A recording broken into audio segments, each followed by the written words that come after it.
I am most excited for the future of spaceflight for an inflection point that I feel is coming. If you look at the history of civilization and various inflection points, things just kind of take off. I am NASA astronaut Matthew Dominick, commander, NASA's SpaceX Crew-8 mission to the International Space Station. I grew up in Wheat Ridge, Colorado. I was the oldest of two brothers. I had two parents that were amazing in that they encouraged my curiosity. Growing up there in the Rockies and the outdoors, there were so many things to go and do and see. I've always wanted to explore and satiate my curiosity for the world around me. And so I just kept pushing throughout my life. I joined the Navy because I wanted to fly airplanes, I wanted to go fast, I wanted to test airplanes.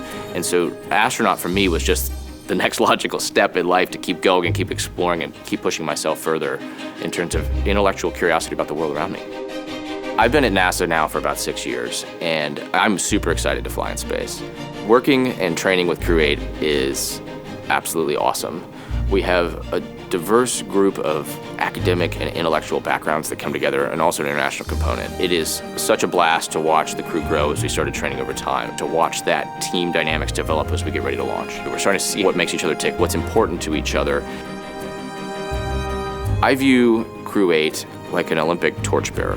That's where I see Crew-8. We are a torchbearer on that path to the Olympics that are going to occur in the future as we move humanity forward. We're going up there to relieve Crew-7, Crew-9 will relieve us, and we are keeping the flame of space, human presence in low Earth orbit, alive. If you're a studier of science or statistics, you know that you always want to have a big N, and that just means sample size, to understand the thing you're studying. So just launching 1 or 2 or 10 or 15 people to space leaves you with a very small sample size. So every time we launch 4 more people to space, we're building our sample size and our understanding of the human body and the things that happen to it in a zero-gravity environment. That sets us up to go to the moon. It sets us up to go to Mars. Many folks think of NASA and they think we're using crazy cutting-edge technology and all kinds of adjectives and superlatives to make space work. There's no smoke and mirrors, there's no magic. It is just hard work through the laws of physics and basic material science to get us into orbit. That's the magic. We are part of a massive team of people that need to continue continuous human presence in low Earth orbit and not letting that flame go out.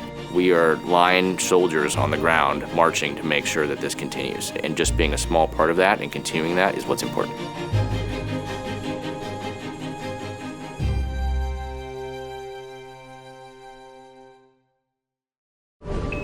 Subscribe for more space.